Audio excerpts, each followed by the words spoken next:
Olá, sejam bem-vindos para mais um episódio do podcast Estação Verdade, aqui na Estação NP.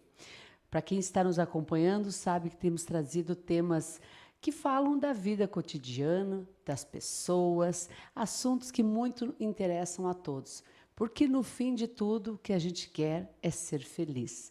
E aí vem a pergunta nesse episódio de hoje: vale a pena acreditar no amor? Em tempos de relacionamentos tão líquidos, tão instantâneos, em tempos de redes sociais, aplicativos de namoro, o que esperar de um relacionamento? É possível se conectar de verdade com alguém? É possível, para quem já amou, já sofreu, se decepcionou tantas vezes, consegue acreditar novamente que amar e ser amado é possível? Então, para esse bate-papo muito profundo e interessante, eu convidei um especialista em relacionamentos, o psicólogo Wilson Salbego. Ele que já foi meu entrevistado em outras oportunidades, mas a primeira vez no meu podcast Estação Verdade. E eu até comentei com ele, nós vamos perguntar de tudo, doutor, porque a gente quer saber, né, com esse mestre em psicologia, a gente quer saber se tudo isso que eu perguntei aqui, se é possível. Então, eu vou dar aqui o boa noite para o meu querido amigo, e também eu admiro muito o teu trabalho, e por isso que fiz questão que tu estivesse no meu Estação Verdade. Boa noite, Sandra. Agradeço imensamente o convite. É uma alegria. Eu estava ouvindo você introduzir o assunto, já estava aqui me emocionando. Entusiasmado para falar. Entusiasmado, querendo já falar algumas coisas que eu imaginei que nós acabaremos conversando. E é uma alegria muito grande. Espero que todos os teus ouvintes, todo o pessoal que te acompanha, que me acompanha também, né, depois nas redes sociais, possa ter reflexões muito interessantes acerca desse tema aí. Justamente, né, Wilson, não tem como a gente não se impactar com essas perguntas, porque envolve o nosso humano. E, no fundo, todos nós queremos ser felizes. Essa é a nossa busca. Ser feliz, ter paz, ter conforto, ter aquelas coisas básicas, né, para o ser humano, mas principalmente a procura da felicidade. Até tem um filme com esse nome, né, A Procura da Felicidade.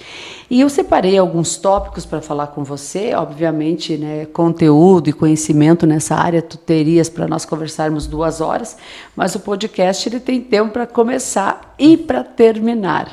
Falando em confiar, conectar, reconstruir, o desafio de amar hoje é muito grande, mas principalmente pela confiança e porque as pessoas também, a gente percebe que há aquele aspecto de tudo de novo. Será que dessa vez vai dar certo? Será que essa é a pessoa certa?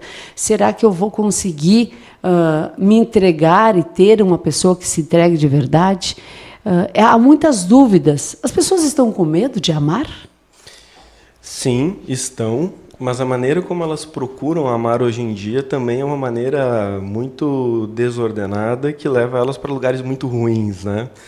Eu penso que, por conta dos aplicativos, por conta de como as pessoas se relacionam hoje, elas buscam como se fosse uma coisa prática, né? Eu dou umas curtidas, uns likes, eu deixo aqui uma mensagem para alguém, eu manifesto o meu desejo e a outra pessoa do outro lado manifesta o dela. Não existe mais a conquista, aquela amizade, aquela coisa que vai acontecendo ao longo do tempo, e eu vejo quem a pessoa é, quem eu me torno ao lado dela. Toda essa etapa de conhecimento do outro, ela foi eliminada com os aplicativos, com a modernidade, né? Então, o que tu pensa dos aplicativos de namoro? Para alguns é apelo. Para outros é muito natural, faz parte da vida atual, né? É uma vida muito tecnológica, uma vida muito corrida. Eles surgiram justamente, nada surge, nenhum produto surge se não há demanda e se aquela necessidade não foi, não surgiu aquela necessidade. Os aplicativos de namoro, de certa forma, foram uma necessidade dessa vida moderna. O que tu pensa sobre eles? Eu penso que a gente desumaniza todo o processo do amor, porque o aplicativo ele sempre tem o intuito de ser prático. Vamos pensar um exemplo distante do relacionamento. Antes do Uber, a gente pedia o táxi do Seu Juarez, e era sempre o Seu Juarez lá, né? E aí a gente criava uma amizade. Conexão. Uma conexão. O Juarez era o taxista da família. E quando ele adoecia, parece que todo mundo ficava ali apreensivo. Quando o seu Juarez vai voltar para o táxi. Exatamente. Aí era o filho do seu Juarez depois, né? E o aplicativo, ele cria uma coisa prática e impessoal. A gente pede pelo Uber e chega qualquer motorista. A gente não está pedindo um motorista específico. Então a gente quer a praticidade. Quando a gente vem para o namoro, a gente traz isso que vem junto com todos os aplicativos, né? Então, se eu estou lá dando match com alguém, a pessoa está correspondendo, isso significa que ela tem um interesse sexual em mim, porque ela está vendo a aparência, ela não está vendo quem eu sou.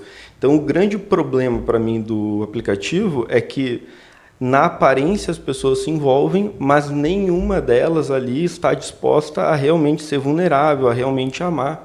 Porque na fase da paixão, desse envolvimento inicial, a performance, toda ela é muito bonita, né? É muito fácil ser incrível alguns encontros.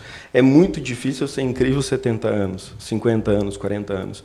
Então, quando não existe esse projeto e o relacionamento se dá no aplicativo, a pessoa elimina tudo aquilo que é saboroso num relacionamento verdadeiro, né? Que é o sacrifício, que é o amor, a dedicação. E quando essas coisas aparecem, depois de 1, 2 anos, a gente troca. A gente troca porque é a lógica da pizzaria, né? A gente fica esperando no rodízio das opções do aplicativo qual é a próxima opção mais saborosa, né? Homens e mulheres. Então, isso faz com que exista uma grande insatisfação nas pessoas, porque elas estão esperando vir o próximo pedaço de gente para ser consumida, né? E aí o resultado disso é que quando vem o mínimo de vulnerabilidade, eu vou preferir me esconder.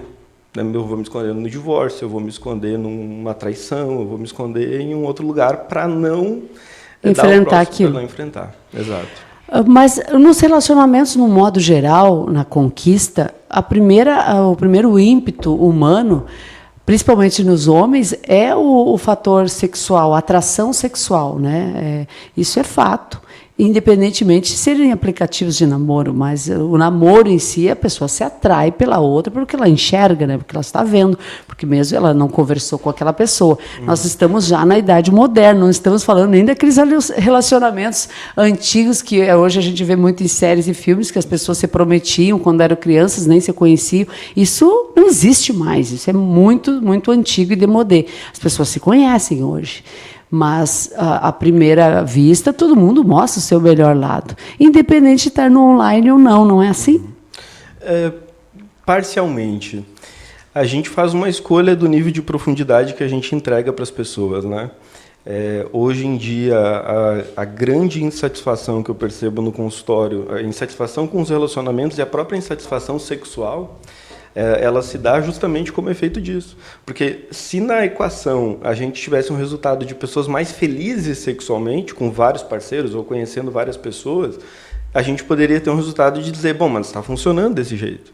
E a gente olha para o resultado e não é esse. O resultado é, olha, as pessoas estão mais infelizes. Porque a gente tem uma necessidade, Sandra, de conexão, de pertencimento, de escrever uma história.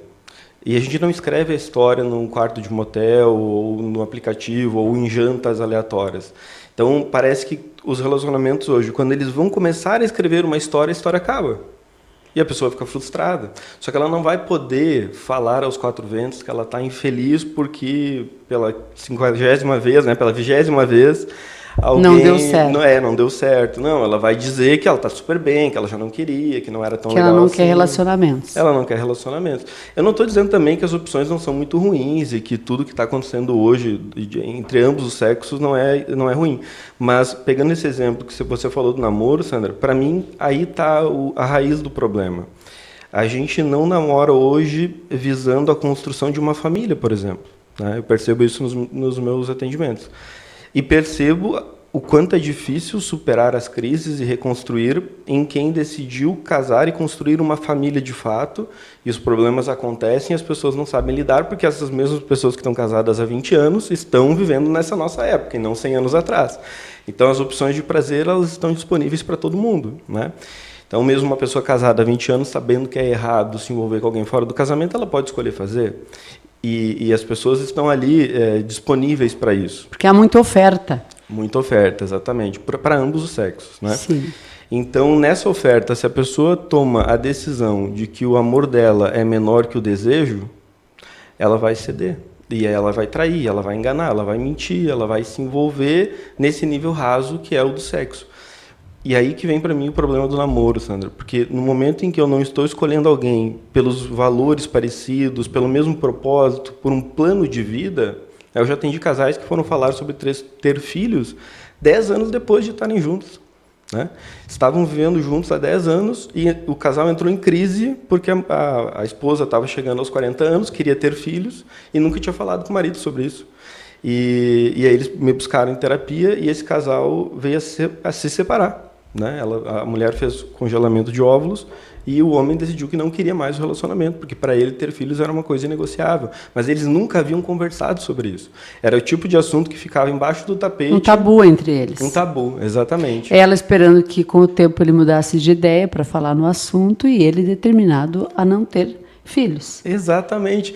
Aí você imagina, Sandra, esse combo de pessoas que querem mostrar sua performance sexual, a beleza, a atração física e que estão expondo essa parte da vida, quando elas escondem os interesses reais, né, e não dialogam sobre isso, e tem muita dificuldade de dialogar sobre isso.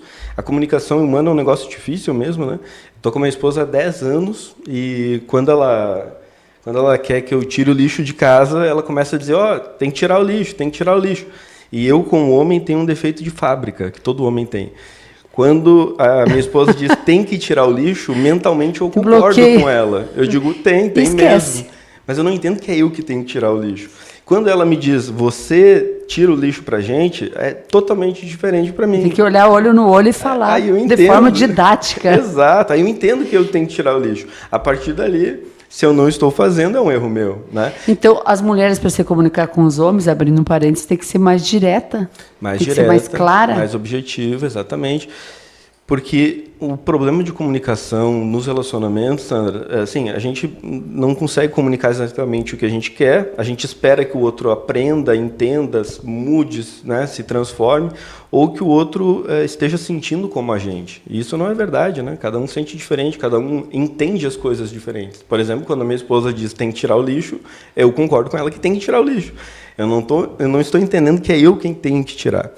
Agora, esse exemplo simples de tirar o lixo, Sandra, imagine alguém fingindo que os problemas não existem, vivendo anos com uma pessoa onde só funciona a atração sexual.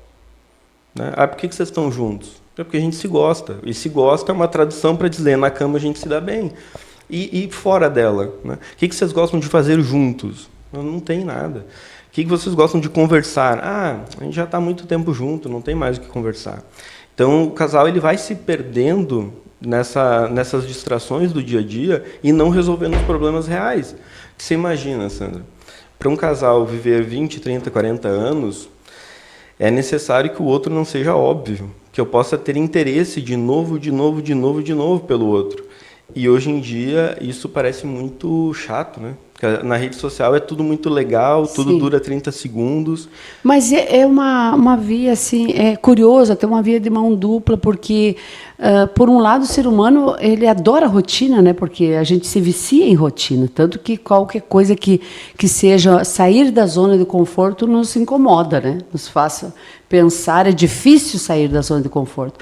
Aí no relacionamento tu tem a zona de conforto, tu tem a rotina, e nós gostamos de rotina. Mas e por que os relacionamentos também a pessoa implica justamente por ter a rotina? Excelente, Sandra. A gente gosta da segurança. A gente não gosta da rotina. Então a gente quer saber que a gente vai ter o almoço servido ao meio-dia. A gente quer saber quem estará na nossa casa no final do dia. Né? A gente quer saber para onde a gente vai voltar. Por isso que a gente organiza e arquiteta a vida moderna com tudo muito... Chamando essa organização de família. De família, exato. Só que a rotina é uma maneira ruim de falar sobre a monotonia, né? Porque nem todo casamento é monótono, mesmo com 20, 30, 40 anos. Né? Cair na monotonia é uma decisão de ambos. que vai acontecendo ao longo do tempo, né? E, claro, com os filhos, com o trabalho, com tanta coisa para dar conta, é difícil realmente entregar um tempo de qualidade para o outro. E eu vejo que aqui no Rio Grande do Sul a gente tem uma facilidade por causa do chimarrão. Mas nos outros estados, essa é uma dificuldade muito grande. Porque no eles final, não têm esse viciozinho. Recurso. Eles não têm esse recurso. Esse hábito. No final do dia, quando eu atendo lá 10 pessoas num dia, eu encerro minha agenda 22 horas todas as noites.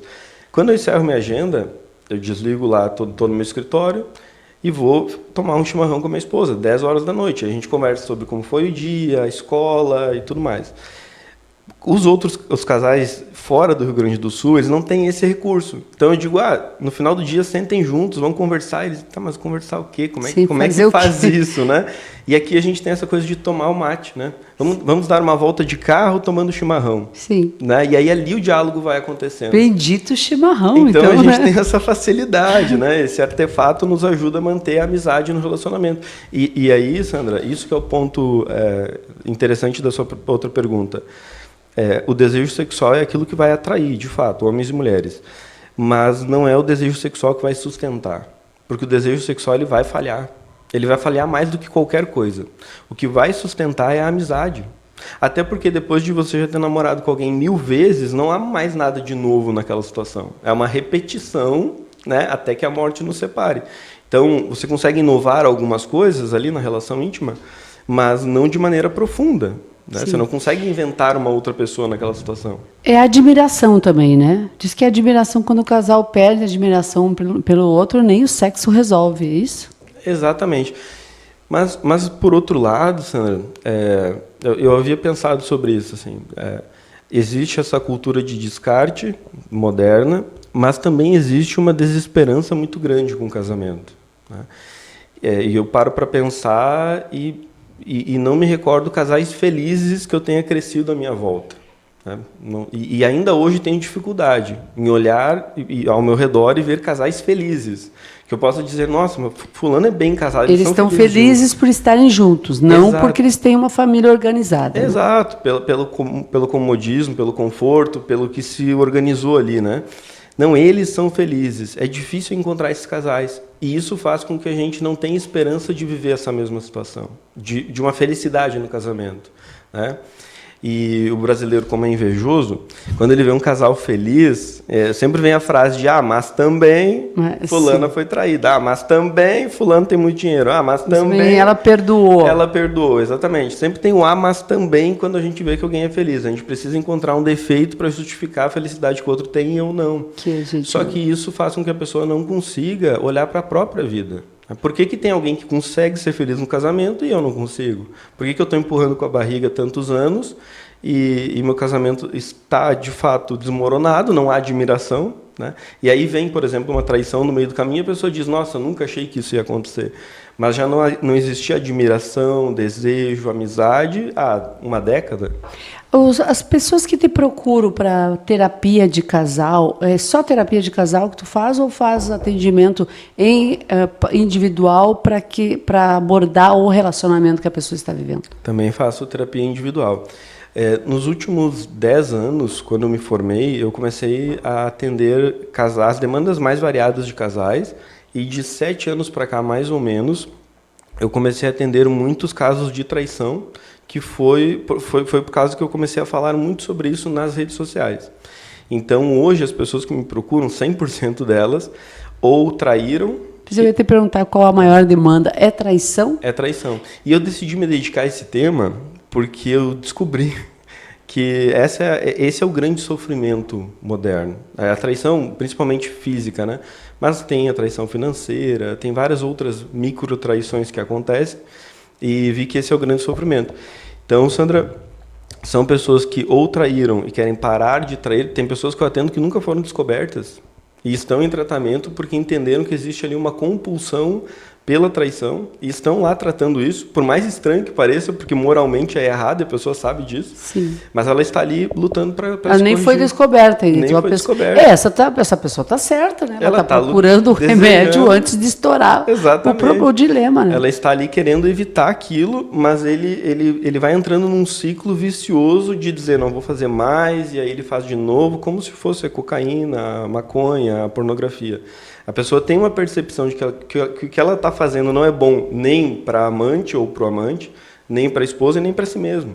Mas esse vício em dopamina faz com que a pessoa fique buscando ali, que nem um ratinho, aquele prazer. Aquela emoção. Aquela emoção. Mas é difícil. A gente vê que casais que tentaram, às vezes, uma reconciliação não conseguiram perdoar. Aí não resiste essa dita reconciliação. Ela não resiste? Então, é que eu percebo, Sandra, que tem 3 coisas importantes nessa situação da confiança e do perdão.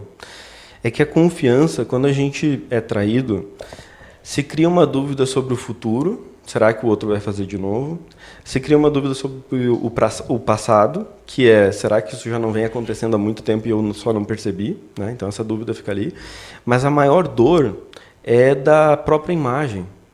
Porque a gente diz, será que eu vou confiar no fulano de novo? Mas o problema que eu vejo no consultório, quando as pessoas estão relatando suas vidas de fato, é esse problema de, poxa, mas peraí, passando por isso, eu sou uma pessoa traída. Eu sou uma pessoa traída. Como é que eu vou lidar com a minha imagem de aceitar isso? Tu diz, então, se a pessoa for traída e ninguém souber, tá tudo certo, é mais fácil de perdoar. É que ela mesma sabe. Então, o problema da autoimagem é o interior. A gente imagina que o problema da traição é externo, né? O que as pessoas vão pensar, o que vão falar. Sim. Mas a pessoa que é traída, ela tem um problema que se torna um trauma psicológico. Quanto mais ela não esperava que aquilo acontecesse, então o impacto emocional ele é muito grande se a pessoa tem uma convicção de que isso não aconteceria. E isso abala a autoimagem dela. Aí todas as crenças de não casei para me separar, será que quem faz uma vez faz sempre, traição não tem perdão, todas essas dúvidas põem em xeque a confiança que ela tem nela mesma para continuar o relacionamento, mesmo ela tendo sido a pessoa traída. Esse é um ponto. Segundo, que o perdão ele é a presença da força, né, de fortaleza, de coragem. Só uma pessoa forte perdoa. Mas, no nosso tempo, de algum modo, quem perdoa é ridicularizado. É fraco, fraca, ela exatamente. É corna mansa, é corno manso, né? Exato, a pessoa é ridicularizada. É como se a pessoa ela precisasse se vingar para ser forte. Né? E aí, assim, o que eu percebo é que se alguém me traiu e me traiu por algum tipo de fraqueza, me traiu de qualquer forma, seja financeiramente, no relacionamento, enfim. Se a pessoa me traiu e eu acredito que o que a pessoa fez é muito errado e eu vou e me vingo fazendo o mesmo, eu estou sendo tão... traidor. Tão imbecil, tão fraco quanto o outro. Então, essa ressignificação sobre quem perdoa como sendo alguém forte é muito necessário. E na nossa cultura isso só acontece dentro das igrejas. É por isso que o espaço de reconstrução dos casamentos acontece muito mais no discurso religioso do que na psicologia em geral. E eu acho que isso é um problema. É um problema porque as pessoas que querem reconstruir, ao invés de elas buscarem um profissional sério, muitas vezes, elas vão buscar apoio no casal da igreja, que não vai ajudar. Só que é assim, você tem que aceitar permanecer no casamento a qualquer custo. Porque Deus quer assim. Só que muitas vezes não é. Né? Às vezes existe uma indiferença total com o casamento. Às vezes a senhora está sendo traída há 30 anos. E o casal da igreja está dizendo, você tem que manter o seu casamento a qualquer custo. Não, você não precisa, inclusive para Deus. Então, existem maneiras de ressignificar isso tudo, existem maneiras de perdoar e não permanecer, e existem maneiras de perdoar e permanecer, mas reconstruindo esse casamento. Porque, Sandra, aí para mim vem a última questão das 3 que eu te falei sobre confiança e perdão. Que a reconstrução da confiança, ela precisa acontecer quando a gente decide fazer o casamento ser melhor que antes. Porque as pessoas dizem assim, mas se eu perdoar e permanecer, Wilson, essa é a primeira demanda que chega no consultório, será que eu vou ter o casamento de antes? E muitas vezes eu brinco, olha, se for o casamento de antes, você ficou 1 hora reclamando para mim do casamento de antes, você está querendo voltar para esse casamento, então acho que não é a mim que você precisa buscar. Eu quero te ajudar a encontrar um casamento melhor que antes. né? Com o marido sendo presente, com o marido sendo Na verdade, é um outro casamento. Com a mesma pessoa. Um novo casamento com a outra pessoa. E isso só acontece quando do outro lado tem alguém arrependido. As mulheres procuram mais a terapia contigo para a terapia de casal, levando o marido ainda, esse índice ainda é maior, as mulheres exigindo até depois de uma traição que o casal faça a terapia, ou a coisa está mais equilibrada? Está mais equilibrada. Eu percebo que a mulher ela tem um impulso mais rápido para resolver problemas. Então isso faz com que ela procura mais rápido. Eu atendo alguns homens que foram traídos e também os homens que traíram, mulheres que traíram também. Mesmo a mulher que traiu, se ela trai e se arrepende, ela já busca ajuda rápido. Aí com o homem isso é muito mais lento. O homem aceitar que ele está sofrendo e que é culpa dele é muito mais difícil do que a mulher. Mas eu me surpreendo muito, porque, Sandra, hoje eu atendo o Brasil inteiro, atendo pessoas de fora do país também, e como eu já bato no mesmo ponto da reconstrução, do perdão, trazendo a psicologia, né, trazendo o conhecimento científico e conectando com a religião para que as pessoas consigam entender os motivos delas lutarem pelo casamento, os motivos que são delas, não os meus, né? Sim. Porque eu uso nas redes sociais a religião, né, o discurso religioso, de alguma forma, para mostrar para as pessoas o que elas vivem e como eu posso ajudá-las dentro daquilo que elas vivem. Né? Eu não estou ali descrevendo para as pessoas o meu casamento ideal. Sim. É o casamento delas. O que eu não quero e que eu acho muito ruim é que não exista para essas pessoas um lugar de acolhimento, muitas vezes dentro da psicologia, que não seja o divórcio. Né? E por isso que o consultório, nos últimos anos, tem sido com a agenda tão lotada. Porque as pessoas buscam profissionais e muitas vezes a única resposta que elas encontram é a do divórcio. E a do divórcio, Sandra, ela é uma resposta rápida e fácil, que não é o psicólogo que pode ajudar, normalmente é o advogado, porque é um momento de sofrimento, de luto, enfim, tem ali um sofrimento emocional considerável, mas reconstruir é muito mais difícil do que separar, muito mais difícil, porque reconstruir você fica remoendo a mágoa, as dores, Sim. as brigas. E o que eu penso da reconstrução, Sandra, é que enquanto tem grito, enquanto tem xingamento, enquanto tem vulnerabilidade, é maravilhoso. Né? Dor, é maravilhoso. A gente está reconstruindo. Os casais passam alguns meses em terapia e eles me perguntam, Wilson, mas como é que você sabe que 6 meses depois a gente está só brigando aqui? Como é que você sabe que a gente está ficando melhor? Se você nos vê uma vez na semana, eu digo, olha, é que vocês pararam de brigar por várias outras coisas. Vocês mudaram os problemas. Então, as brigas continuam. As brigas continuam. Tem fogo ali, né? Tem, exatamente. Tem chama, né? Tem vontade, tem desejo de conexão. A briga, ela é, de alguma forma, eu dizendo pro outro, caramba, eu tô triste com essa desgraça, mas eu quero que a gente fique bem. Então, enquanto tem isso, é maravilhoso. Agora, aquele casal indiferente, que não conversa, que os dois fingem que não há infidelidade entre eles, aí é um problema. Que se escondem atrás do discurso religioso para dizer, não casei para me separar. Então eu vou trair a fulana há 40 anos, mas eu nunca vou abandonar ela. Então esses casais, eles criam uma regra, que é a regra da traição velada, com um limite, não vai ter abandono. A gente nunca vai se deixar. Mas eu vou te trair sempre. E a regra também é só de um lado, né? Então, eu te traio... Uma permissão só de um lado. Exatamente. Os homens ainda traem mais do que as mulheres, na estatística até de consultório? Não, Sandra. Não? Não. Os homens não traem mais.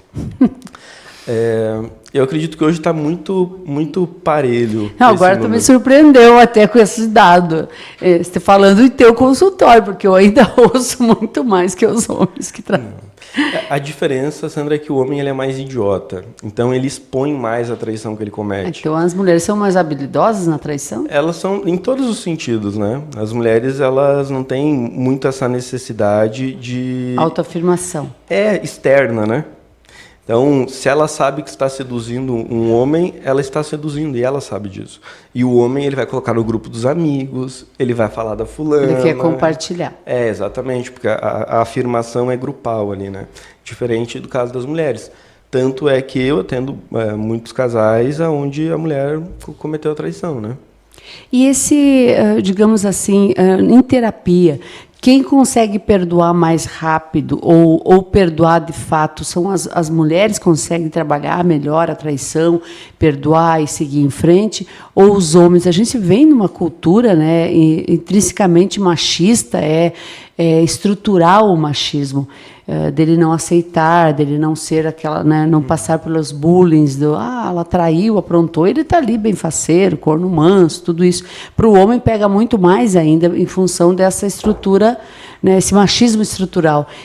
E a gente vê hoje casos de fim de relacionamento chegando no feminicídio. Os homens demoram mais para perdoar, de fato perdoam e seguem em frente e esquecem ou nunca vão esquecer? Então, esquecer ninguém vai, né? A gente consegue cicatrizar aquela ferida, mas a ferida vai estar ali, né? E se a gente cutucar um pouquinho, ela começa a sangrar, né? Então, a gente luta para que essa ferida se cure de uma maneira saudável, né? Mas homens e mulheres têm muita dificuldade, né? E essa dificuldade é maior ainda quando nos ambientes que as pessoas estão, o fato da traição é ridicularizado. E por isso, para mim, que o espaço das igrejas acaba sendo mais acolhedor do que a cultura em geral. Sim. E isso faz com que as pessoas fiquem mais presas a um discurso de regra e não um discurso de reconstrução. De solução, né? De solução, exato. Eu vejo, Sandra, eu encontrei uma maneira clínica de responder essa pergunta sobre se é mais difícil para homens ou mulheres, que é a seguinte: quando a mulher ela é traída, ela se pergunta aonde eu errei, aonde eu falhei, onde é que eu não fui suficiente. O homem, quando ele é traído, ele não se faz essa pergunta. A pergunta que o homem se faz é como que ela foi uma descarada, ter coragem de fazer isso. Então, a mulher se pergunta o que faltou em mim, e o homem, quando é traído, ele se pergunta o que a mulher, como é que ela foi capaz. Então, o caminho clínico é meio que fazer o caminho contrário. Sim. Quando a mulher é traída, ela precisa entender por que o marido foi capaz. Né? Quem é esse homem que ela está casada, quais são os desafios, o que aconteceu com ele e com o relacionamento, mas não que algo tenha faltado nela, tá? Mas como ele foi capaz de sucumbir àquele desejo. Quando o homem é traído, ele começa achando que ela é o problema. E a traição feminina, ela tem, claro, uma questão só de envolvimento sexual, mas ela acaba tendo um quê a mais de envolvimento emocional, né? Tanto que as mulheres que traem, que eu ouço no consultório, é que elas tinham uma expectativa de ter uma vida com o amante, diferente dos homens que traem, né? Assim, 90% dos homens dizem, não, eu traí, eu tinha amante, mas eu não queria viver com ela, eu queria era o meu casamento. E aí eles dão todos os tipos de desculpa possíveis, que são grandes mentiras, mas que escondem os problemas reais do casal, né? Então, a gente vai tratando isso para que cada gênero consiga entender a sua ferida e tratar isso. Nós somos orgulhosos por natureza, né, Sandra? Então, quando alguém nos fere, é natural que o orgulho fale muito alto. Na nossa cultura, o homem ele não é acolhido, ele é ridicularizado quando ele é traído. Então, em geral, o homem sofre mais por isso, porque ele não tem um espaço de fala e se ele for mandar para um amigo, o amigo vai sacanear ele. A mulher, quando ela está sofrendo e ela tem amigas, em geral as amigas acolhem. E essa é uma diferença. A amiga não vai fazer piada. Pô, eu vi que a Sandra está sofrendo. Tá mal. Ela tá mal. E se ela tá mal, eu não vou rir dela, né? Eu não vou falar mal dela. Eu vou trazer ela para jantar comigo. Eu vou fazer na verdade, algo com na traição, quando existe uma família, para a mulher funciona muito assim. Não separa, converse, porque vocês têm os filhos, têm a família. Aí o traidor começa, já num segundo momento, depois da explosão, ele passa a ser também melhor aceitar, ele é um bom pai, ele é uma boa pessoa, né? E para o homem não acontece assim também, né? O julgo é diferente, né? Aquele sem vergonha, ele sempre vai fazer, então... Ou para o homem também, entre eles, eu não sei como é que é, mas a gente imagina que a traição seja mais um ato incentivado, né? Incentivado dele estar né, com o grupo, porque nos grupos de mulheres a gente não vê muito isso, da mulher incentivando. A mulher, normalmente solteira que está num grupo, ela coloca a parte das festas, das tentações, aquela que é casada. Ela diz, tu não, né? Tu é casada, tu namora. Com o homem não funciona assim, né? Exatamente, porque a mulher ela escolhe melhor em quem confiar. E o homem, pelo machismo, enfim, por essa coisa de autoafirmação, ele quer que os outros homens achem ele um homem incrível. Isso, Sandra, é um problema cultural, estrutural, ao meu ver, e eu vejo quantos homens sofrem por isso. Eu atendo muitos homens que dizem assim, mas Wilson, eu tô na quarta amante, eu não quero mais. E eu vou usar um desses casos que eu falei antes, que é alguém que nunca foi descoberto. Porque as pessoas acham que o arrependimento só existe quando a pessoa é descoberta e ela não quer perder o casamento. Na maioria das vezes é assim. Na maioria sim. Mas tem esses casos. Tem uma pessoa arrependida e que tá lá na quarta amante e diz, cara, por que isso acontece? E aí, quando a gente vai entender a formação moral, sexual desse homem, a gente vê que o pai buscava prostituição, que a pornografia entrou com 8 anos de idade, 8, 10 anos de idade, que todos os homens que eram, entre aspas, os pegadores da família, eles eram colocados lá para cima, eles tinham moral. Então, esse homem, quando chega na vida adulta, ele... Acho que tem permissão para aquilo. Exato. E ele só vai se sentir o homem realizando aquilo. Então, para ele fazer essa virada de chave, para entender que a masculinidade não é a luxúria, e que a fortaleza não tem a ver com conquistar o máximo de mulheres, e que a fortaleza é amar a mesma mulher todos os dias, se dedicar e se sacrificar, é um caminho muito longo de psicoeducação, de várias técnicas que eu venho integrando no consultório ao longo dos anos para que não fique simplesmente eu ensinando um homem a ser homem, mas que ele entenda que o que ele está vivendo não é exatamente a história dele. Ele se torna refém de traumas e marcas que ele teve lá no passado. Né? Imagine um homem que foi abusado pela empregada com 10, 12 anos, que acha que, nossa, eu tive uma relação sexual com a empregada da minha casa, né? Com 12 anos de idade. Olha só ele sofreu um abuso. Ele sofreu um abuso. Sabe. E aí, eu já atendi homens que tocavam na noite com 15, 16 anos e tinham uma vida sexual totalmente desregrada, né? Mas que eles se achavam os caras. Então, essa ressignificação de entender o que é um pai de família, o que é um namoro, o que é um casamento, hoje em dia essas fronteiras elas estão muito soltas, né? Então, quando eu não tenho fronteira para nada, eu posso fazer tudo. E é possível, depois da terapia, um casal que né, estava com esse problema da traição, ele se reconectar? Sim, mas com muita intenção. Com muita intenção. Porque é muito fácil a gente colocar uma pedra no assunto e fingir que ele não aconteceu. Muito fácil. Porque a rotina, né, o dia a dia, ele vai acontecendo e tem forças externas a nós. As contas continuam, os filhos querem a nossa presença, então essas coisas continuam acontecendo. Como elas continuam acontecendo, as contingências externas ali vão nos forçando a tomar uma decisão. E muitas vezes a decisão é fingir que nada aconteceu. Vamos falar em família, por exemplo, houve uma traição. Tá? Vamos falar que a maioria, um homem traiu a esposa. Esse fato deve ser tratado entre o casal e deixar todo o resto do contexto de fora? Ou, para ser mais pedagógico, tem que vir à luz, toda a família sentar e botar o traidor, fazer um tribunal familiar? Tu acha que funciona mais assim? Ou quando, claro, procurando, obviamente, de repente, ajuda profissional, ou o casal tratar aquilo em segredo, procurar um profissional, não envolver toda a família, porque acaba o sogro, a sogra fica de mal com o genro, depois até voltam, o filho fica revoltado com o pai ou com a mãe, enfim, com o cenário todo. Como é que funciona melhor, tu como profissional da psicologia? Depende. Num primeiro momento, a sós, com um profissional, principalmente com ajuda profissional, mas também tem casais que podem resolver a sós, dependendo do nível de comunicação saudável que eles têm. E eu digo comunicação saudável, Sandra, porque uma coisa é a pessoa dizer, por exemplo, eu quero saber tudo o que aconteceu. E outra coisa é ela ser capaz de ouvir tudo o que aconteceu. Então, aí entra a necessidade de um profissional. Essa exposição familiar, ela faz sentido quando o problema se repete. Porque muitas vezes a pessoa que trai, ela está mantendo o casamento por uma aparência, né? Então esse julgamento externo ajuda a pessoa, às vezes, por conta da vergonha, não fazer mais. A pessoa pensa, não, caramba, Sim. Todo mundo me apontou o dedo.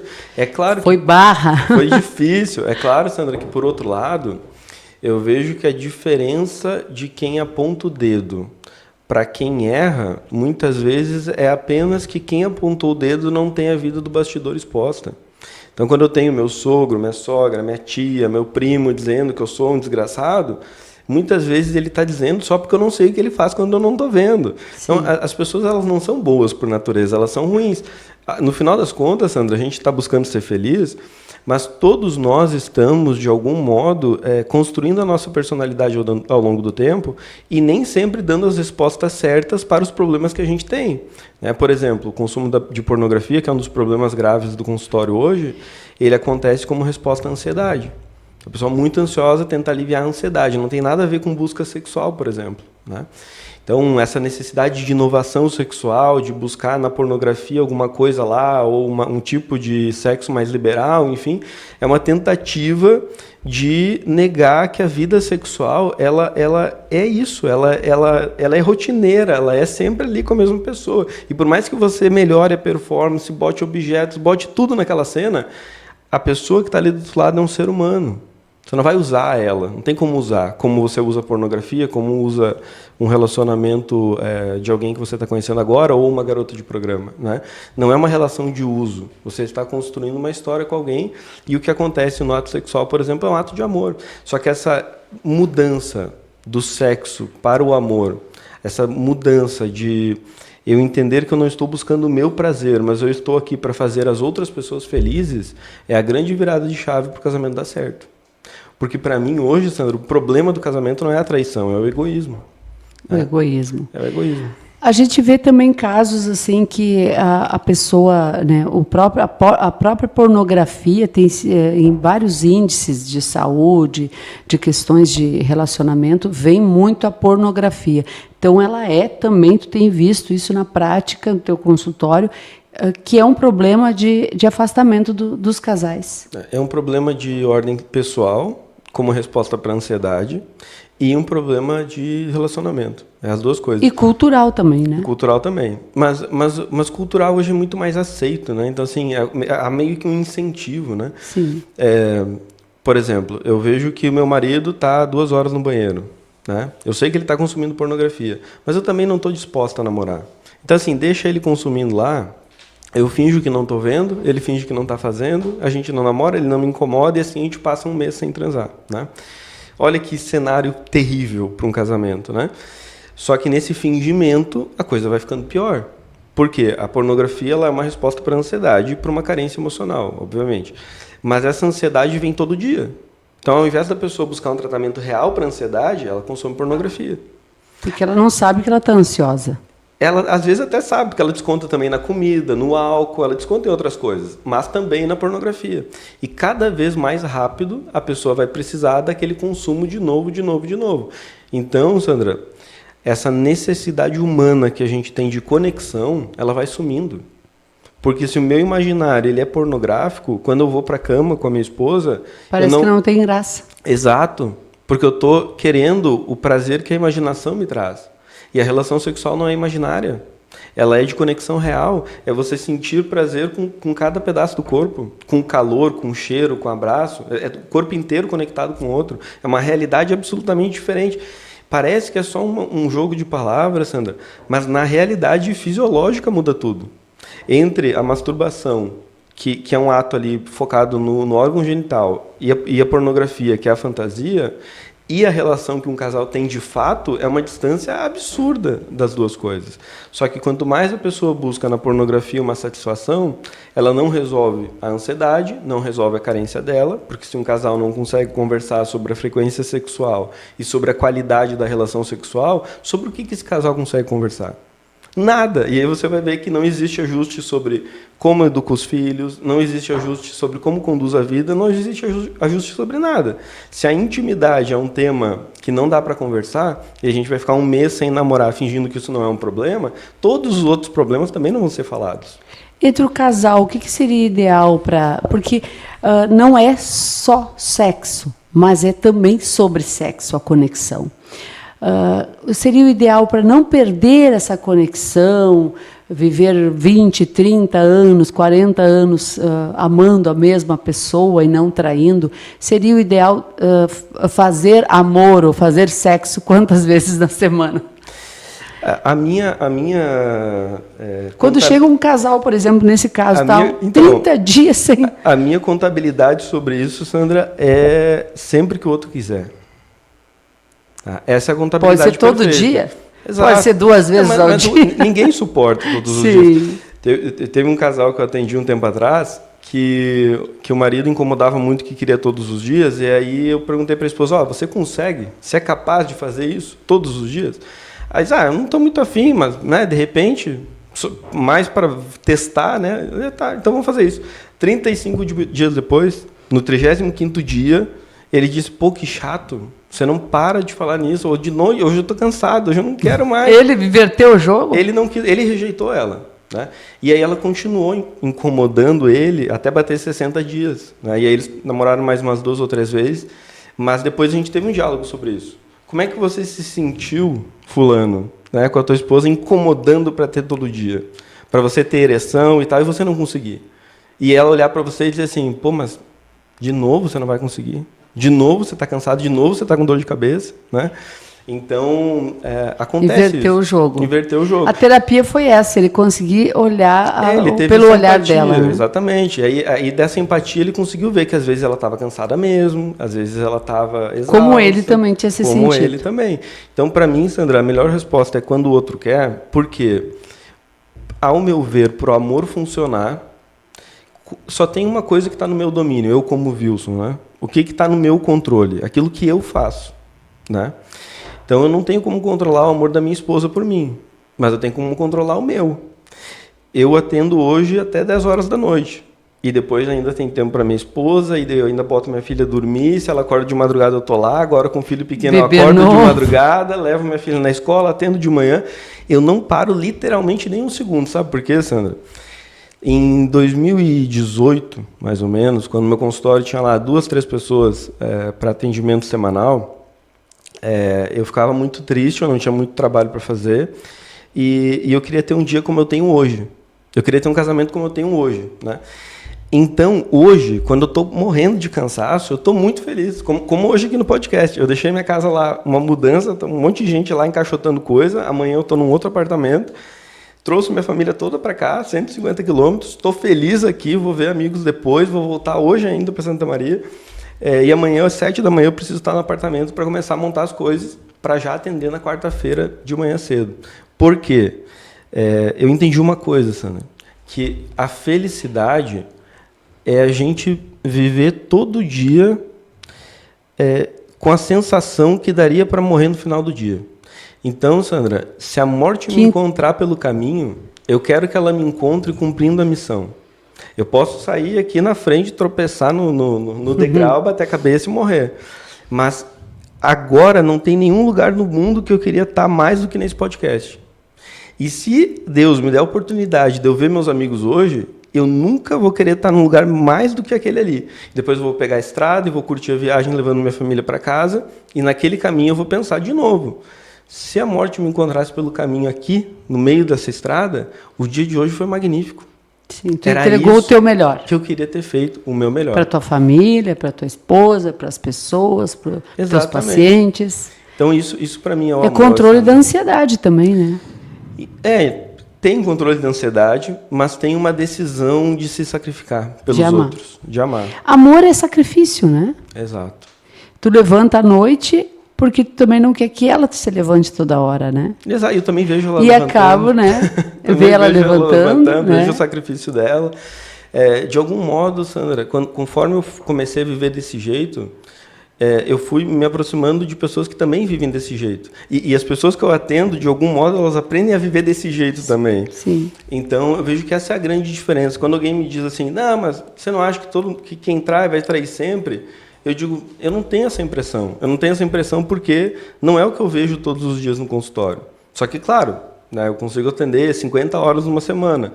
a fração disso na população geral é nada. É mínima, nada, entendo. né? Então, assim, às vezes eu paro Mas pra pensar... o teu universo é aquele. No teu Exato. universo as coisas estão funcionando para Então, melhor. assim, no meu universo as pessoas se arrependem de verdade, no meu universo as pessoas perdoam de verdade. E já aconteceu de tu ver casais anos depois desse atendimento, ou algum tempo depois, e eles ter funcionado esse atendimento e eles olharem para ti, o terapeuta lá, e tá tudo certo, doutor, Sim, tá sim. tudo certo? Já. E já aconteceu também, Sandra, para não fazer só um autoelogio, Sim. já aconteceu também de terem situações onde eu digo para a pessoa, olha, se você continuar fazendo isso aqui, por exemplo, uma pessoa que eu atendi 5 anos atrás... Não vou mais te atender. Não, ela ficava seguindo a ex-amante do marido nas redes sociais, se comparando o tempo inteiro. Isso era um fator de ansiedade absurdo. Sim. Eu disse Gerou pra ela, um outro problema, né? outro problema. Ele não está mais te traindo, ele mudou da água para o vinho, teu marido é outro, todo mundo sabe disso, ela também sabia disso, mas o problema dela era a vida que a amante levava, porque ela achava que a amante era uma mulher incrível e ela ficava se comparando. Eu disse, olha, enquanto você fizer isso, ficar seguindo ela nas redes sociais, o nosso atendimento não vai fazer sentido, porque você vai continuar reclamando da vida e nada vai melhorar. Então você precisa parar. E aí qual foi a decisão que ela tomou? Parar a terapia. E aí, 5 anos depois, ela me procurou. Agora ela está em atendimento de volta. Porque ela continuou seguindo a... E esse homem, nesses 5 anos, nunca mais traiu. Ele virou realmente outra pessoa. Mas como ela ficou fixada a essa amante pelo trauma que ela passou, e ela não conseguiu... Se desconectar. Exato, se desconectar dela, ela ficou conectada à amante, seguindo com um perfil falso, até hoje, até dias atrás, essa mulher. Então, essa pessoa voltou para a terapia e como que eu sei que ela parou de seguir? Porque ela começou a ficar melhor. Então, imagina a ansiedade de alguém que fica buscando no stories de outra pessoa que ela nunca viu na vida, assim, pessoalmente falando. Ela fica buscando coisas para se entreter. Né? Aquilo ali é uma certa diversão, é dopaminérgico para ela. E é ansiolítico também, né? Porque ela, quando vê a pessoa muito feliz, vem cortisol e ela pensa que minha vida é uma droga. Só que o problema não é que a vida do outro é muito boa. O problema é que a vida dela mesma é uma droga. Então, quando a gente começa a olhar para a vida dela, a gente começa a achar soluções. Né? Como, por exemplo, o casal que não conversa mais. O casal que não sai tomar um chimarrão, o casal que não sai com os cachorros, não sai com os filhos, não conversa sobre os filhos. Quando sai para jantar, sai sempre rodeado de gente, porque se ficar sozinho não tem o que conversar, exatamente. Não Ou tem coloca graça. a bebida no meio também. Coloca a bebida, exatamente. Tem um casal que a esposa me disse assim, eu amo ir para a praia com meu marido. É um casal que vive no litoral. E aí eu perguntei para ela, tá, mas o teu marido ama ir para a praia? Ah, não, ele não gosta muito. Tá, e se ele não vai? Aí ela diz, se ele não vai, eu vou sozinha. Tá, então você não ama ir pra praia com o teu marido? Você ama ir pra praia. E ele é um apêndice, ele é um acessório. Se ele não vai, você vai igual. Mas existe muito esse discurso hoje, né? Porque realmente, na Bíblia mesmo diz que a salvação é individual. Se a pessoa gosta de fazer tal coisa e a outra pessoa não gosta, ela tem que abdicar do que ela gosta ou os casais estão dando esse jeito também? Não sei qual é a tua opinião. Não, então viaja, vai com as amigas, ou Perfeito. Volta, tá tudo certo, eu não vou. A resposta para isso, Sandra, eu vou te contar um exemplo, um caso que eu atendi essa semana, e vou te dizer que é necessário um equilíbrio, mas nem tudo é negociável. Tá? Por quê? O equilíbrio, Sandra, ele é de existir o espaço individual sem ferir o outro. Tá? Esse é o equilíbrio. Então, se não há problema para o outro eu ir para um happy hour ou viajar, enfim, é excelente. O problema é quando eu sei que o outro vai ficar magoado, vai ficar chateado e eu ligo dane-se para isso. Né? Todavia, aí quando eu digo que nem tudo é negociável, tem um rapaz jovem que eu comecei a atender que ele diz assim, Wilson, eu acho que eu sou muito inseguro.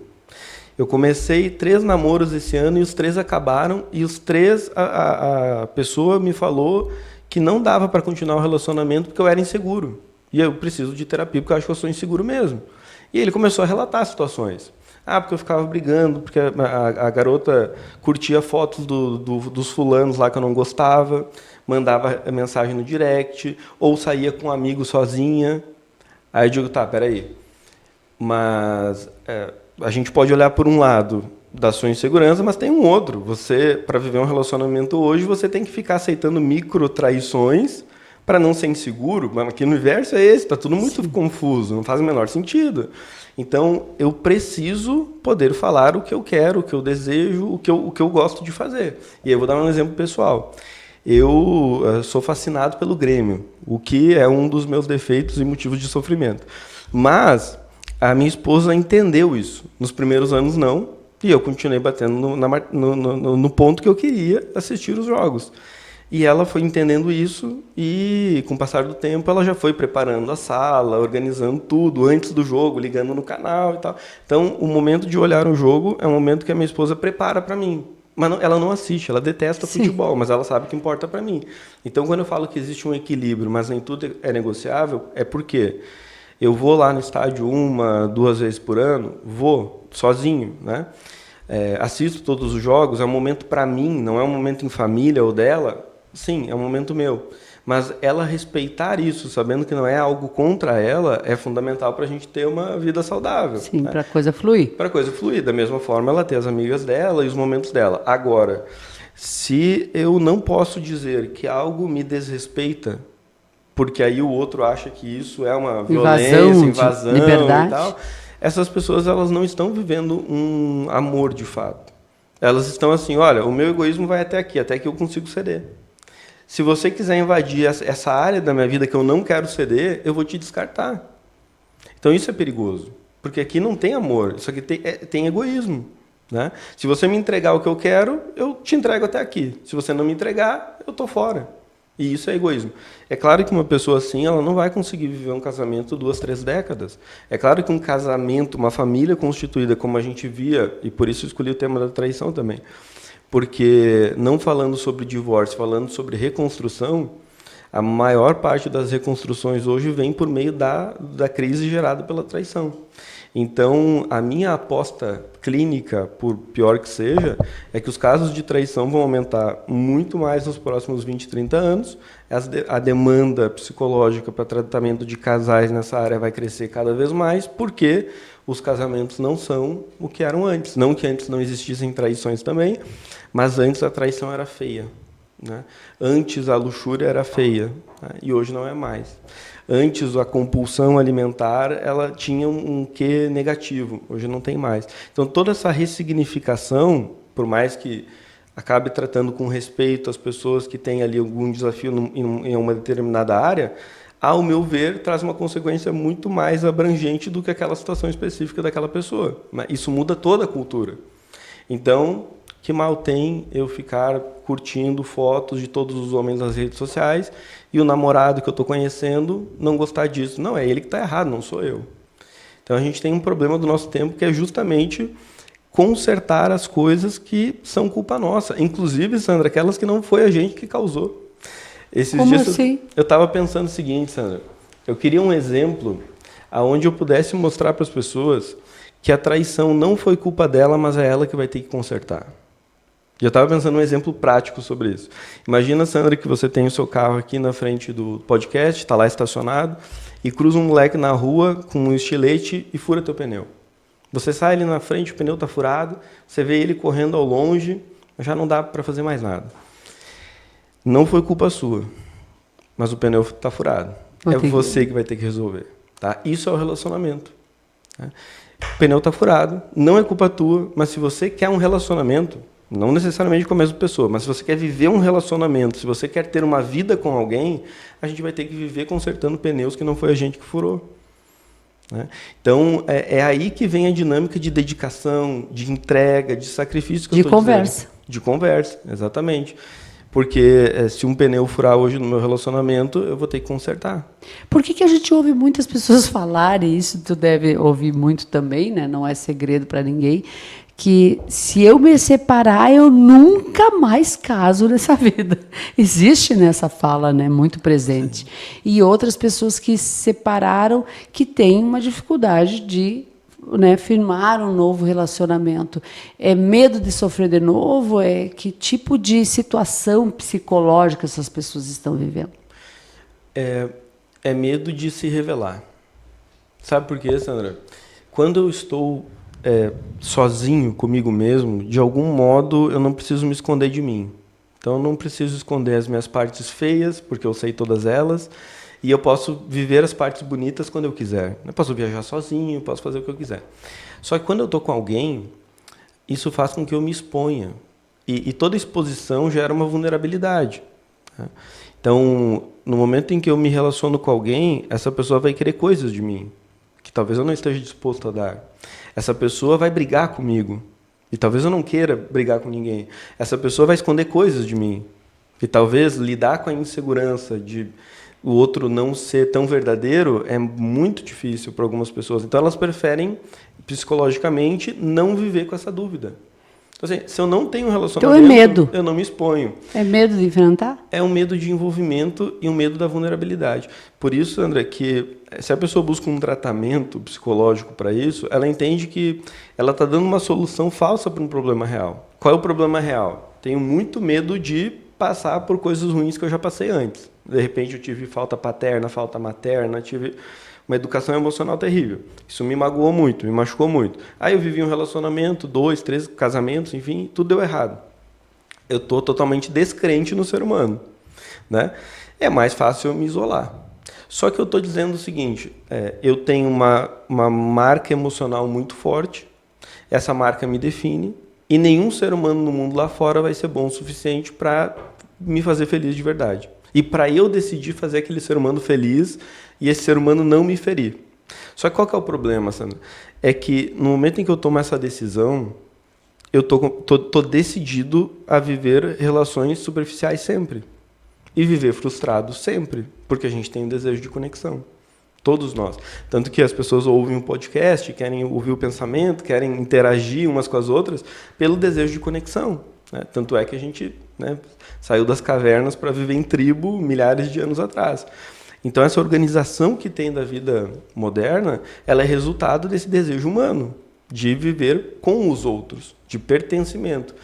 Então, não dá para a gente julgar vendo de fora, por isso que quando a gente analisa, quando eu falo disso tudo, Sandra, eu estou falando do que eu enxergo em nível global. Pode ser que uma pessoa ou outra ouvindo diga, não, mas no meu caso não é isso, no meu caso é outra situação. E claro que no seu caso sempre é único. Né? Por isso que quem procura a terapia vai ter ali uma abordagem que não é o que a gente coloca nas redes sociais. Porque a rede social é para pegar o maior número de opiniões possíveis. É para gerar polêmica mesmo. É para as pessoas brigarem umas com as outras por post mais longe. É essa a intenção. Sim. Na terapia, não. Na terapia, quando eu estou atendendo lá uma mulher no 3º casamento, frustrada, pensando, eu disse que nunca mais ia ter ninguém, coloquei minha vida na mão dessa pessoa e ele me frustrou de novo, né? Quando essa pessoa está falando isso, ela está falando de algo que alguém fez com ela, mas que ela é totalmente livre para escolher o que ela vai fazer com isso. Ela pode escolher se isolar, é direito dela. E o problema não é esse. O problema é encontrar felicidade dessa forma. O problema não é o isolamento, é ser feliz de verdade. Sem uma necessidade de comprovar isso para as pessoas. Porque quando eu vejo na terapia uma pessoa triste e ela está querendo me convencer que ela está feliz, eu digo, mas por que você está aqui então? Né? Então a pessoa ela até tenta esconder a ansiedade, a depressão, a tristeza, a angústia, a infelicidade dela com a vida, mas ela não esconde dela mesma. E o profissional de psicologia ele está ali para espelhar o que a pessoa está vivendo e não para passar a minha impressão. Né? E se a pessoa quer ter um relacionamento e não surge, por isso que entra às vezes os aplicativos de namoro, não surge a pessoa que não surge essa conexão. Aí ela tá cometendo algo de errado? O que ela está fazendo? Procurando nos lugares errados? Procurando no lugar errado, mas claro que a pessoa do aplicativo também está lá na igreja, né? Então, não é muito o lugar, Sandra. É como as pessoas se conectam. Né? Se eu me conecto no aplicativo, dou like em alguém, essa pessoa me curtiu de volta e a conversa é visivelmente num tom sexual, aquele contato ele é com um objetivo. E, tudo bem, as pessoas podem acabar namorando no final da noite. Não é esse o problema. O problema é, a pessoa já está te vendo ali como uma lista no cardápio. E você está vendo ela como uma lista no cardápio. Né? Então, vocês dois só irão se usar. Qual é a chance disso aqui brotar prosperar. Assim, prosperar. A atração pode funcionar. Pode ser que tenha um segundo encontro. Mas é um segundo encontro no meio de um cardápio de opções. Então, não é bem aonde procurar, Sandra, mas é como se relacionar. Porque eu posso muito bem, e aí tem vários homens que acabam acompanhando as minhas redes sociais, e alguns me marcam profundamente. Um homem que eu atendi uma vez, ele se divorciou, né? Ficou solteiro. E ele me dizia, mas Wilson, eu não quero ter esse tipo de relacionamento. Eu estou saindo aqui, saindo com uma, com outra, indo para restaurante e tal. E no final das noites elas querem ir para minha casa. E eu não quero. Só que aí elas ficam muito chateadas.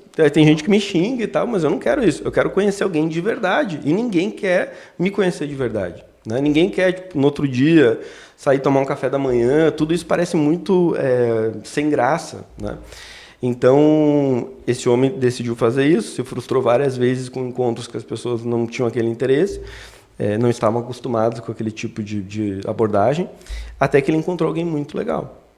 E que disse assim, ele soube esperar, digamos assim, a pessoa certa. Exato. Assim, eu quero me relacionar desse jeito, que é com calma, te conhecendo, né, vendo. Eu não quero me relacionar com a atração sendo o primeiro ponto, porque eu sei que a gente vai acabar transando daqui a um pouco. Mas eu quero saber se você é a pessoa que eu posso construir ou não uma vida a dois. Eu quero saber que planos você tem, o que você quer fazer. Eu não quero descobrir daqui a 5 anos que você, na verdade, não queria ter uma família. Eu não quero descobrir daqui a 3 anos que você não quer morar junto com ninguém. Não, eu quero descobrir agora, nesse momento. Só que o que as pessoas fazem no primeiro encontro hoje? Elas não falam sobre isso. Não existe esse assunto. É que nem rede social, tá tudo tão lindo, tão, né? Exatamente. Tão perfeito. Por isso que eu falo da performance, né? Hoje em dia, por exemplo, existe uma febre de tadalafila entre jovens e adultos e tal. E aí a mulher pode sair com um homem que está ali dopado quimicamente e ele ser um garanhão lá. Só que ele não vai usar o tadalafila toda a vida. E se ele usar, inclusive, uma hora ele não vai ter ereção nenhuma. Então essa realidade da impotência, ela vai chegar. Né? Aquele corpo bonito que eu estou namorando no início, ele vai cair. Né? Então o segredo ele não está na atração física. E eu diria, inclusive, que a atração física é a parte mais fácil de resolver. Respondendo a tua pergunta de antes, Sandra, como é que resolve um problema de intimidade? O casal namorando. Namorando, é esse o segredo. Quanto mais o casal namorar, mais haverá disposição para fazer aquilo. Agora, quanto menos o casal namora, menos atração existe. Eu já atendi casais que tinham relação uma vez no ano e que para conseguir ter relação era muito constrangedor. Porque o tempo não passa... Não tinha intimidade. Não tinha mais intimidade. Era um casal... Era um casal sem intimidade. Exato. Porque, Sandra, o que eu percebo é que as mulheres elas têm uma necessidade de conexão que vem através do diálogo, né, da conversa, da atenção. E os homens não têm tanta essa necessidade, de modo geral. Né? Só que o homem ele tem uma certa necessidade de... quando ele está ali na casa dele, com a esposa dele, na família dele, uma certa necessidade dele sentir que ele conduz aquela família. Então, imagina a situação. O homem não fala com a esposa o dia inteiro. Não manda uma mensagem, não faz nada. E no final do dia ele quer relação sexual, ele quer sexo porque na cabeça dele ele está provendo, ele está pagando as coisas e tal... Né? Ele não está traindo ninguém. Sim. Por que ele não pode namorar? Ele está fazendo certo. Só que aí que está o problema. Ele não foi o marido bom ao longo do dia. Esse é o dilema das mulheres. Tem até uma frase para isso. Mulher é que nem fogão a lenha. Exatamente. Mas isso é uma verdade, Sandra. Porque eu não Tem que ir alimentando fogo ao longo do dia, né? Eu não vejo homens que são presentes serem rejeitados no fim do dia. Eu não vejo. Eu vejo mulheres muito afim de namorar. E, obviamente, tem cansaço, tem filhos e tudo mais, nem todo dia acontece. Mas o que precisa existir entre um casal é o desejo de acontecer. Não necessariamente acontecer. Por exemplo, a gente pode fazer uma viagem no ano, mas precisa existir o desejo de fazer aquela viagem acontecer. Fica preparando aquela viagem, exatamente, né? Elaborando mentalmente. Né? Exato. Sabe por quê, Sandra? É curioso isso. Mas a gente, desde que a gente nasceu... A gente é a mesma pessoa sempre e a gente só vive o dia de hoje. A gente nunca vive o amanhã nem o ontem, a não ser na nossa memória. Como é que a gente sabe que o ontem existiu? Como é que a gente sabe que vai acontecer o amanhã? Porque a gente cria na nossa mentalidade, na nossa percepção psicológica, uma narrativa da história que a gente tem. Né? Como é que eu sei que os meus pais são os meus pais? Eu não tenho como saber sem um DNA, mas eu tenho como saber pela história que eu construí. Né? E eu poderia negar essa história, eu poderia dizer, agora meus pais não são mais meus pais, não quero mais saber deles. É o que a gente aceita, né? Exato, então a gente constrói uma história. No casamento é a mesma coisa. Eu estou disposto a construir a história dessa viagem que eu vou fazer com a minha família daqui a 1 ano, ou eu não ligo para isso e quero ficar jogado no sofá, vendo vídeo na internet, deixando a vida passar. Porque tem pessoas que já morreram aos 40 anos. Tem pessoas que são totalmente sem graça, né? E quando alguém aponta o dedo para isso, as pessoas se revoltam, mas o problema não é quem aponta o dedo, é a vida que as pessoas levam. E isso não tem nada a ver com capacidade financeira, por exemplo. Porque, de novo, o problema da inveja que eu tinha falado antes. É fácil a gente olhar para um casal que tem muita grana, o Neymar lá, né? Ah, por que a esposa do Neymar perdoou e permanece? Ah, porque ela tem a vida garantida. Mas ninguém supõe que ela pode ser feliz ao lado dele. Sim. Todo mundo acha que é só interesse. Ele é carinhoso, que ele é dedicado, enfim. Exato. E numa dessas ele está lutando para ser um pai legal. De repente ela acompanhou a paternidade do primeiro filho, viu que ele não foi um bom pai e que agora ele está sendo. Ela está vendo uma transformação. Como a gente não está no dia a dia, a gente tem uma tendência a olhar para a vida dessas pessoas famosas e encontrar defeitos ou justificativas para diminuir o que elas fazem, o que elas vivem. E de repente, se eles aparecem felizes, aquilo ali só pode ser mentira na nossa cabeça. Mas o problema que se esconde é que a gente não é feliz.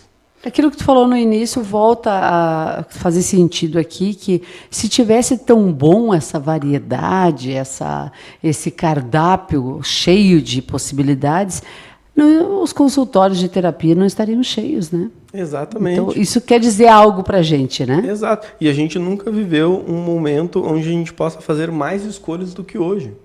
Imagina, Sandra, há 100 anos atrás, o Juarez do táxi, o filho dele ia ser taxista. Ele não tinha muita escolha, né? E era um negócio familiar.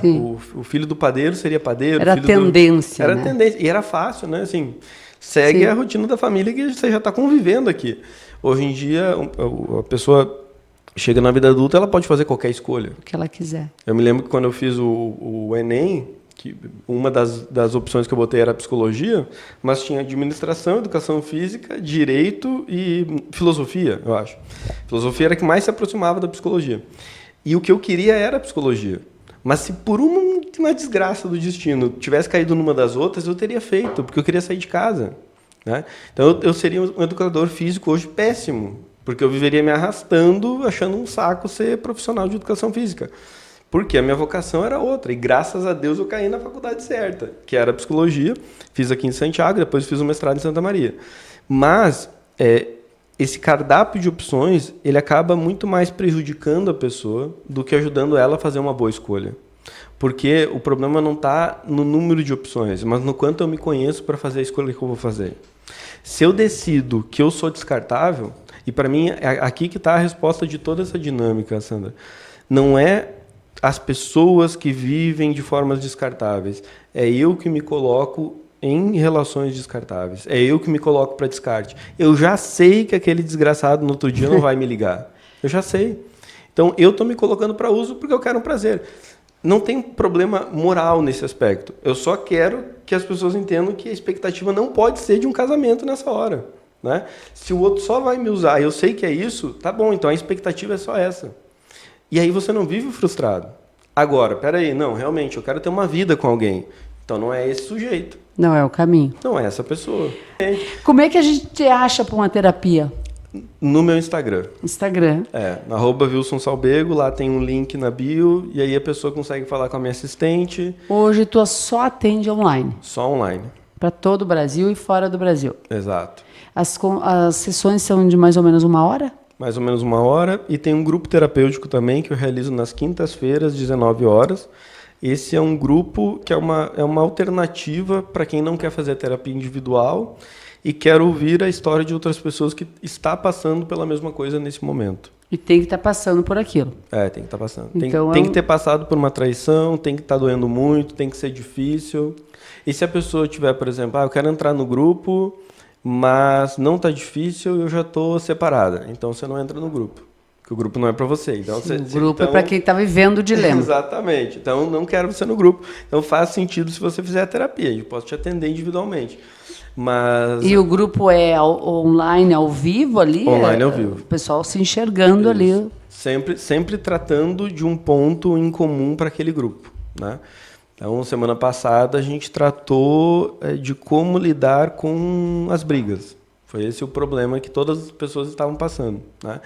Meu marido não faz o que eu quero, eu não sei mais como fazer.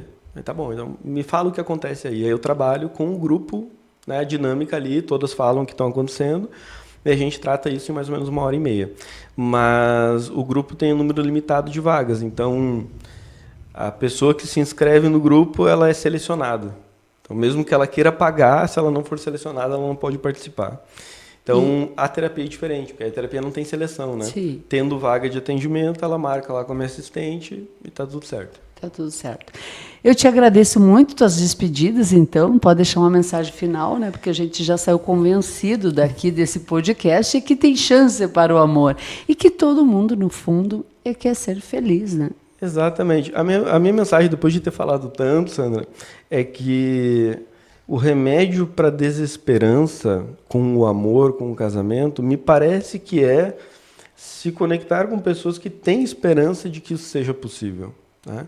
Assim como quando a gente quer empreender, se a gente se conecta com pessoas que empreendem, o nosso desejo, a nossa esperança, a nossa expectativa, né, fica melhor, a gente tem mais motivação para fazer as coisas.